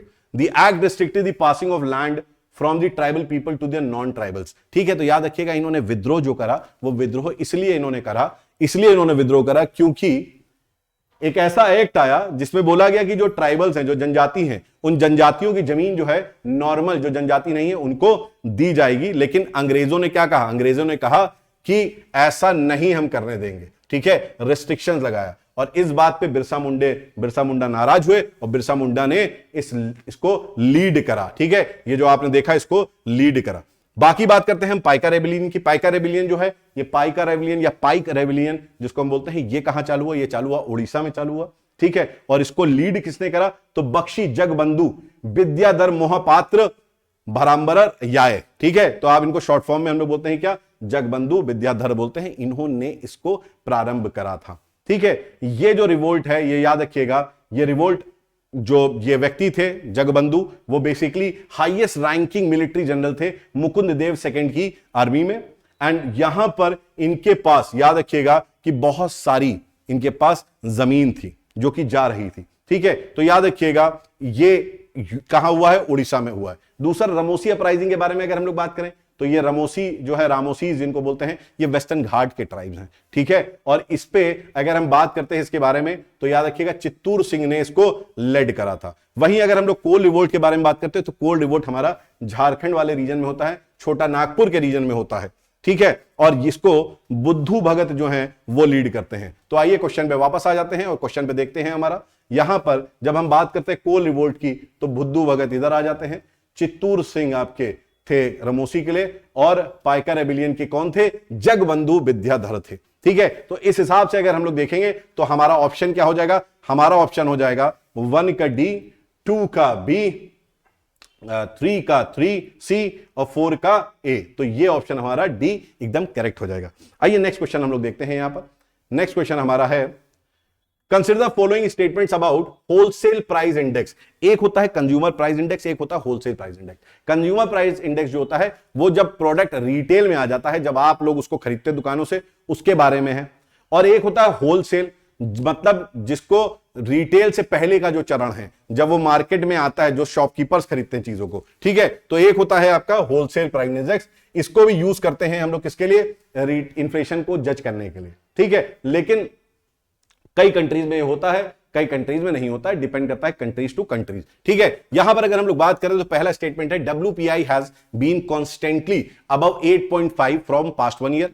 दूसरा, primary product component has the highest weightage among other weightage. और तीसरा है the base year for UPI has been 2011-12। ठीक है, तो याद रखिएगा यहां पर आपको ये दो स्टेटमेंट केवल सही है, सॉरी, यहां पर अगर आप देखेंगे तो केवल और केवल आपको स्टेटमेंट जो मिलेगा सही वो ये दोनों है, ठीक है। बाकी sorry, I am really sorry, third statement, first और थर्ड स्टेटमेंट सही है, सेकंड स्टेटमेंट आपका सही नहीं है। प्राइमरी प्रोडक्ट नहीं है, मैन्युफैक्चरिंग प्रोडक्ट होते हैं जिसका हाईएस्ट वेटेज होता है जब आप कैलकुलेट करते हैं होलसेल प्राइस इंडेक्स, ठीक है। तो यहां पर आप देख सकते हैं कि इसका करेक्ट ऑप्शन क्या होगा, मैन्युफैक्चर्ड प्रोडक्ट जो है वो उसका 64.2% होता है। प्राइमरी आर्टिकल जो होते हैं मतलब कि प्राइमरी प्रोडक्ट्स मतलब कि आपके एग्रीकल्चर से रिलेटेड प्रोडक्ट जो हैं उनका 22% है, और बाकी फ्यूल और पावर का जो है वो 13.1% इसका है। दूसरी चीज हमने देखी कि WPI का जो बेस ईयर है वो चेंज हो गया है, और वो बेस ईयर कितना है 2011 और 12 कर दिया गया है। लेकिन यहां पर एक चीज याद रखिएगा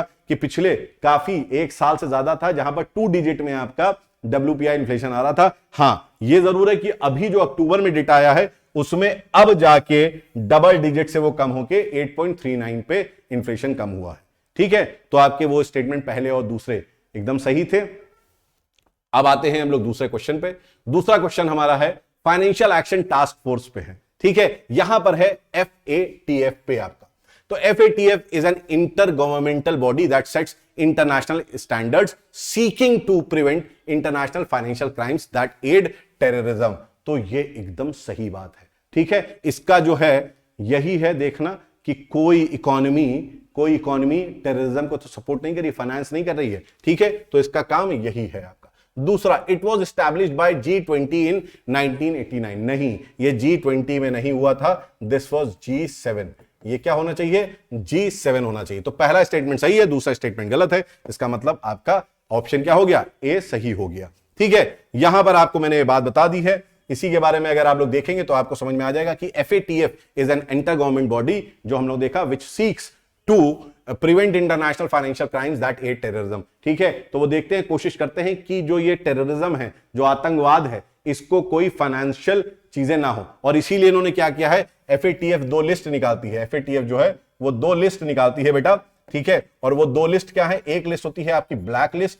ब्लैक लिस्ट वो कंट्रीज होती हैं जो कि पूरी तरीके से घोषित कर दी जाती हैं कि नहीं, इनका इन्वॉल्वमेंट है फाइनेंस करने में टेररिज्म को। और एक होता है ग्रे लिस्ट, है ना, जो कि वॉच लिस्ट होती है बेसिकली, और इसमें भी ये कंट्रीज होती हैं कहीं ना कहीं लिप्त होती हैं टेररिज्म से, ठीक है। और वहां के जो सिस्टम है, गवर्नमेंट है, उनके जो ऑफिसर्स हैं वो कहीं ना कहीं टेररिज्म में इन्वॉल्व होते हैं, फाइनेंशियल एड कर रहे होते हैं। यहां पर दूसरी बात करी कि 1989 में G7 समिट हुआ था पेरिस में, जहां पर इसका एस्टैब्लिशमेंट डिसाइड करा गया, एस्टैब्लिश करा गया, ठीक है। और ये बेसिकली किसके लिए थी, ये मनी लॉन्ड्रिंग को रोकने के लिए स्टार्ट हुआ था, ठीक है। तो इसका फाइनेंस से संबंधित था। अगर हम लोग इसके बारे में बात करें, इंडिया के बारे में बात करें, तो याद रखिएगा कि इंडिया 2010 से 2010 से जो है इसका मेंबर है। ये एक और इंपॉर्टेंट आपको चीज मालूम होनी चाहिए, ठीक है। दूसरी चीज, इसका हेडक्वार्टर जो है वो हेडक्वार्टर लोकेटेड कहां पर है, पेरिस में है। तो ये कुछ फैक्ट्स हैं जो आपको मालूम होना चाहिए। दूसरा, मैंने बताया कि ये लिस्ट जो निकालते हैं, ब्लैक लिस्ट और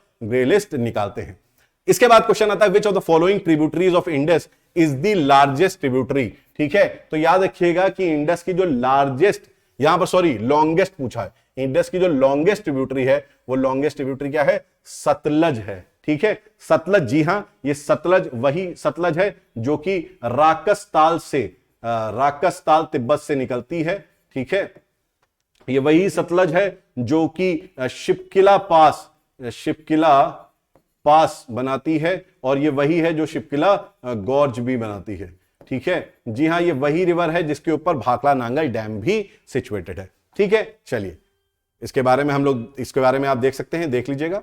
विच of the following ministries fix the ceiling price for the essential medicine based on average cost to retailers. तो याद रखिएगा, यहां पर आंसर मैं डायरेक्टली बता दे रहा हूं, ministry of chemicals and fertilizers हैं जो कि इसको आपका डिसाइड करते हैं कि सीलिंग प्राइस, मैक्सिमम प्राइस क्या हो सकता है। सीलिंग प्राइस मतलब क्या, मैक्सिमम प्राइस कितना हो सकता है, ठीक है।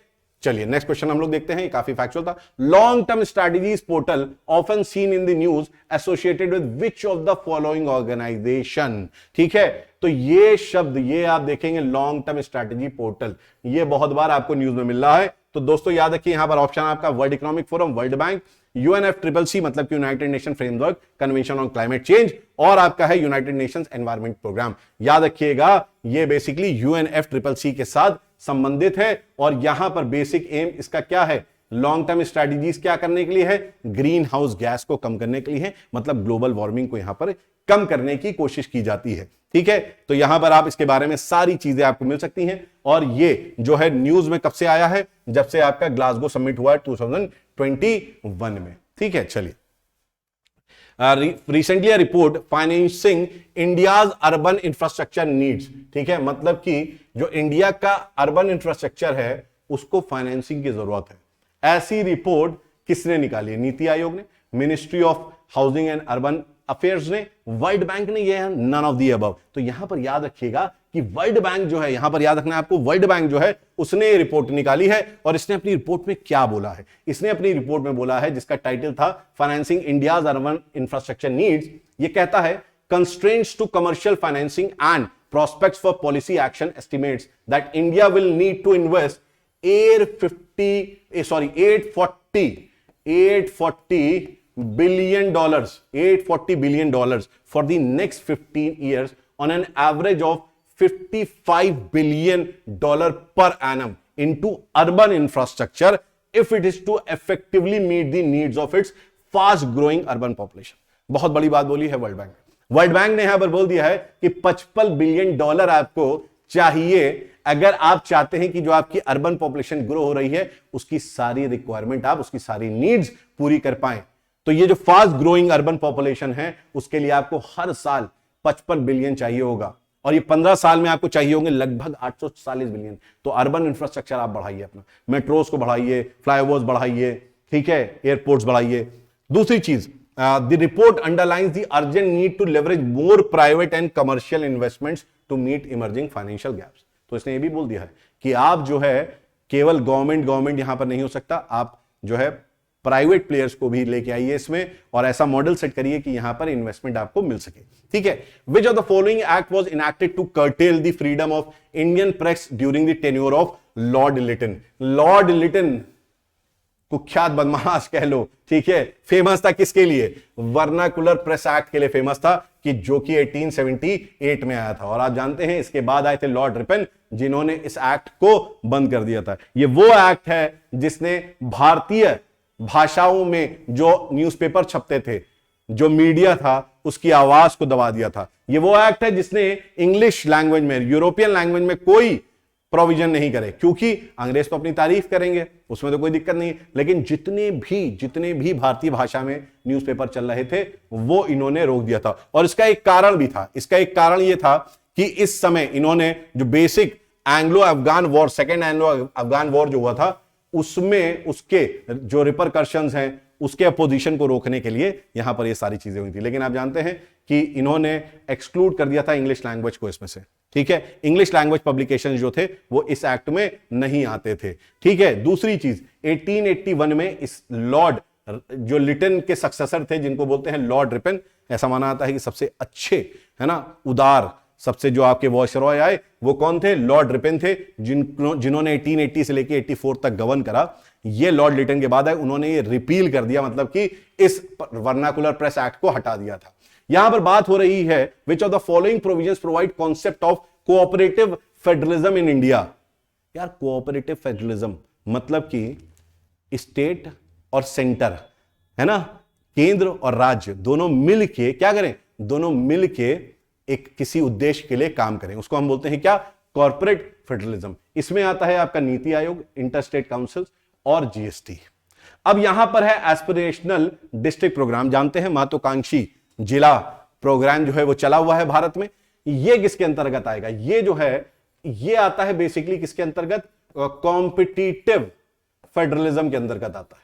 कॉम्पिटिटिव फेडरलिज्म, जहां पर एक दूसरे जो जिले हैं, है ना, जहां पर हॉरिजॉन्टल आपका क्या हो रहा है? कंपटीशन हो रहा है। तो यहां पर अगर हम बात करते हैं कॉम्पिटिटिव कोऑपरेटिव फेडरलिज्म की, है ना, यहां पर हम आपका सहकारी संघवाद की बात करते हैं, तो ये दो आते हैं, नीति आयोग, इंटरस्टेट काउंसिल और जीएसटी। इसका मतलब आपका ऑप्शन क्या हो जाएगा सही? इसका ऑप्शन हो जाएगा 1, 2 एंड 3। आपका जो एस्पिरेशनल डिस्ट्रिक्ट प्रोग्राम है वो कॉम्पिटिटिव फेडरलिज्म में आता है। ठीक है, चलिए इसके बाद हम लोग बात करते हैं consider the following statements about panchayat extension to schedule area, PESA act. यहां पर पेसा एक्ट के बारे में हम लोग बात कर रहे हैं। पेसा एक्ट के बारे में क्या क्या दिया हुआ देख लीजिए। It empowers the state government it empowers the state government with special powers to preserve usage of the natural resources. ना यहां पर ये क्या बोला, panchayat extension to scheduled areas, ठीक है, शेड्यूल्ड एरियाज, तो ये बेसिकली शेड्यूल्ड एरियाज के लिए है। तो याद रखिएगा कि जो वहां की ट्राइबल कम्युनिटी होती है, ठीक है, ना कि स्टेट, वहां की जो ट्राइबल कम्युनिटी है ना कि स्टेट, उसको सारी पावर दी जा रही है, ट्राइबल कम्युनिटीज को स्पेशल पावर दी जा रही है, और ट्राइबल कम्युनिटीज जो है वहां के नेचुरल रिसोर्सेज को यूज कर सकते हैं। दूसरा, it also prevents convergence and marriages for the tribal land, बिल्कुल सही। तो पहला स्टेटमेंट आपका सही है, सॉरी दूसरा स्टेटमेंट सही है और पहला स्टेटमेंट आपका गलत है, इसका मतलब only 2 will be the answer. ये जो पेसा एक्ट है ये 1996 में लाया गया, ठीक है, और पेसा एक्ट जो है ये बेसिकली ट्राइबल कम्युनिटीज के लिए आया, शेड्यूल्ड एरियाज के लिए आया, ठीक है। चलिए इसके बारे में आप देख सकते हैं, यहां पर सारी चीजें हैं। अब हम लोग बात करते हैं अगर यूएनजीए की। UNGA, a body of UN has been in news. Consider the following statements about UNGA. पहली चीज, it is one of the 6 principal organs of the United Nations. बिल्कुल जैसे कि सेक्रेटेरिएट, सिक्योरिटी काउंसिल, ठीक है, जैसे आप देख रहे हैं इकोनॉमिक एंड सोशल काउंसिल, ये सब क्या है, ये सब प्रिंसिपल ऑर्गन्स है। वैसे ही यूएनजीए भी क्या है, यूएनजीए भी प्रिंसिपल ऑर्गन है। यूएनजीए के बारे में बात, दूसरी बात, all of the members which are part of United Nations are represented as part of UNGA, बिल्कुल सही। अगर आप यूनाइटेड नेशंस के मेंबर हैं तो आप यूएनजीए का पार्ट हैं। ऐसा सिक्योरिटी काउंसिल में नहीं है, लेकिन यहां पर है आपका कि आप इसका क्या है, पार्ट है। The president of UNGA is elected for a period of 2 year. नहीं नहीं नहीं नहीं, ये गलत हो गई बात, है ना, ये गलत हो गई। यहां पर केवल और केवल 1 साल के लिए, 1 साल के लिए होता है, हर साल यहां पर प्रेसिडेंट का इलेक्शन होता है। तो ये स्टेटमेंट आपका गलत हो गया, ठीक है। अब आप चीज याद रखिएगा, पहला स्टेटमेंट सही है, सेकंड स्टेटमेंट सही है, इसका मतलब ऑप्शन क्या हो गया आपका, ऑप्शन जो है 1 और 2 आपका ऑप्शन करेक्ट हो गया, ठीक। यहां पर इसके बारे में अगर हम लोग बात कर लें तो जनरल असेंबली जो है, जिसको यूएनजीए बोलते हैं, इसका बेसिक काम क्या है, इसका बेसिक काम है पॉलिसी मेकिंग का, ठीक है। यूनाइटेड नेशंस की पॉलिसी मेकिंग की अगर बात आती है तो जनरल असेंबली की बात आती है। तो general assembly is the main deliberative policy making and representative organ of the UN. All 193 member states, याद रखिएगा कितने हैं, all 193 member states of UN are represented in the General Assembly, making it the only UN body with universal representation, ठीक है। दूसरी चीज, the president of the General Assembly is elected each year by Assembly to serve a 1-year term of office.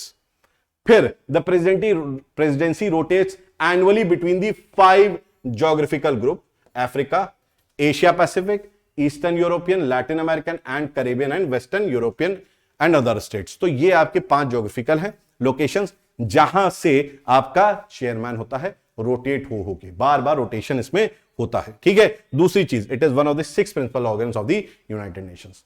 तो ये हो गया आपका दूसरा न्यूज। और आज की हम आखिरी न्यूज अभी कर रहे हैं, और ये आखिरी न्यूज है, India has signed a total of 13 free trade agreements FTA with which of the following countries India does not have a FTA? Sri Lanka के साथ है ना, श्रीलंका के साथ तो है भाई, पड़ोसी देश है।